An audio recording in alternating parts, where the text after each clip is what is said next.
Assalamualaikum warahmatullahi wabarakatuh. Perkenalkan, nama saya Indriani dari Prodi PG PAUD. Kali ini saya akan membahas tentang pendidikan Pancasila. Pancasila dalam kajian sejarah bangsa Indonesia.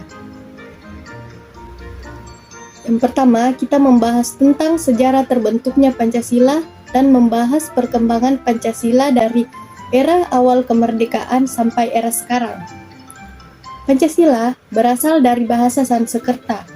Pancasila terdiri atas dua suku kata, yaitu panca dan sila. Panca artinya 5 dan sila artinya dasar atau sendi.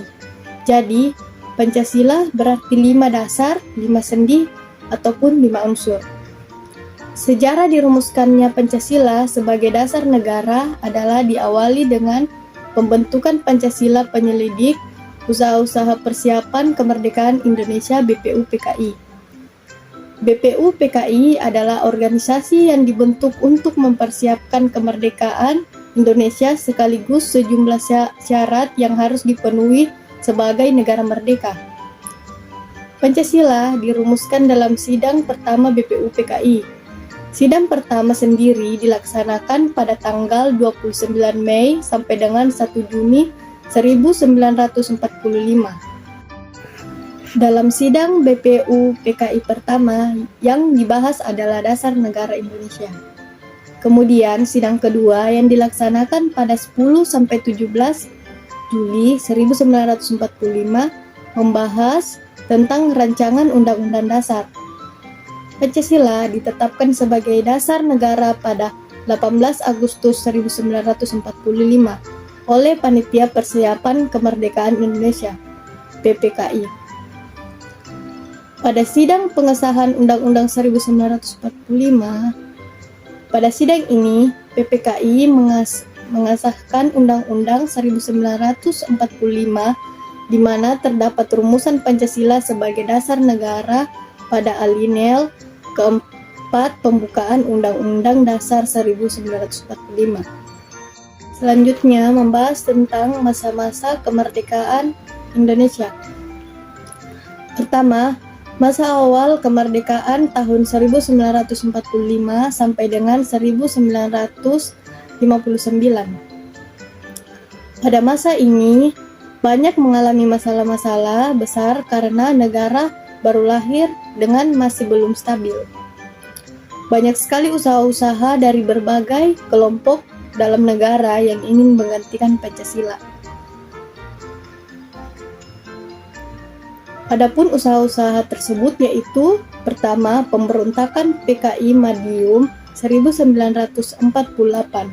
Kedua, pemberontakan D1 atau NII 1949. Yang ketiga, RMS di Maluku 1950. Yang keempat, APRA 1949. Yang kelima, PRRI Permesta di Sulawesi dan Sumatera tahun 1957 sampai dengan 1958. Yang kedua adalah masa Orde Lama tahun 1959 sampai dengan 1966.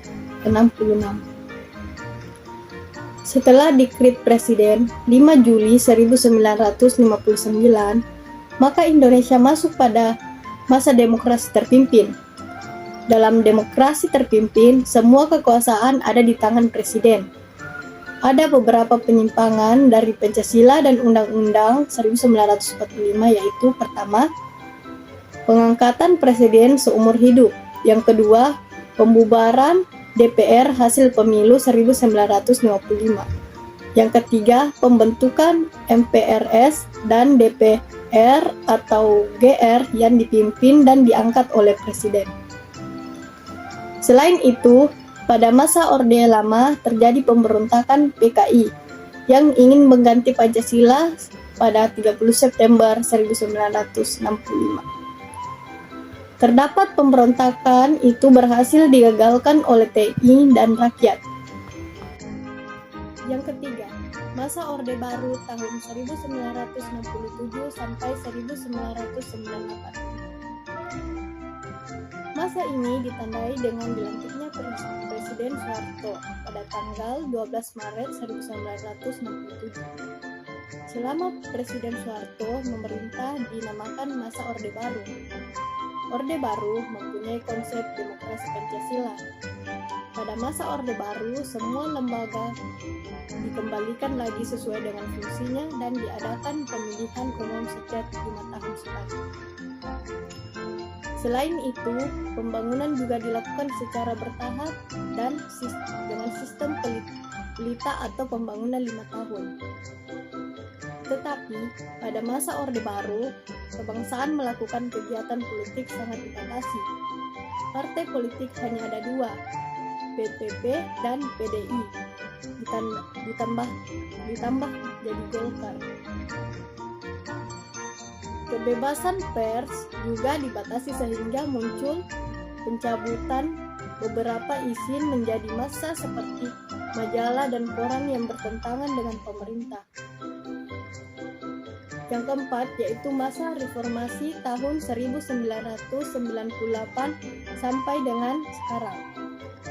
Pada masa reformasi yang serba bebas menjadi ancaman tersendiri terhadap pelaksanaan nilai-nilai Pancasila karena kebangsaan tersebut menyebabkan munculnya dampak negatif yang tidak sesuai dengan Pancasila, seperti penyebarang berita palsu, terkikisnya sopan santun, unjuk rasa yang berlebihan, ujaran kebencian, dan lain-lain. Selain itu, terancamnya persatuan dan kesatuan karena banyak daerah yang merasa tidak puas dengan pembangunan dan tidak merata, sehingga muncul keinginan merdeka dari beberapa wilayah di Indonesia. Adapun makna yang dapat diambil dari mempelajari Pancasila dalam kajian sejarah bangsa Indonesia. Pancasila adalah 5 dasar luhur yang ada dan berkembang bersama dengan bangsa Indonesia sejak dahulu. Sejarah merupakan deretan Pancasila yang saling berhubungan. Peristiwa-peristiwa masa lampau yang berhubungan dengan kajian masa sekarang dan semuanya bermuara pada masa yang akan datang. Hal ini berarti bahwa semua aktivitas manusia pada masa lampau berkaitan dengan kehidupan masa sekarang untuk mewujudkan masa depan yang berbeda dengan masa yang sebelumnya. Sejarah perjuangan bangsa Indonesia berlalu dengan melewati suatu proses waktu yang sangat panjang. Dalam proses waktu yang panjang, dapat dicatat kejadian-kejadian penting yang merupakan tonggak sejarah perjuangan. Itulah tadi materi mengenai Pancasila dalam kajian sejarah bangsa Indonesia. Sekian dan terima kasih. Assalamualaikum warahmatullahi wabarakatuh.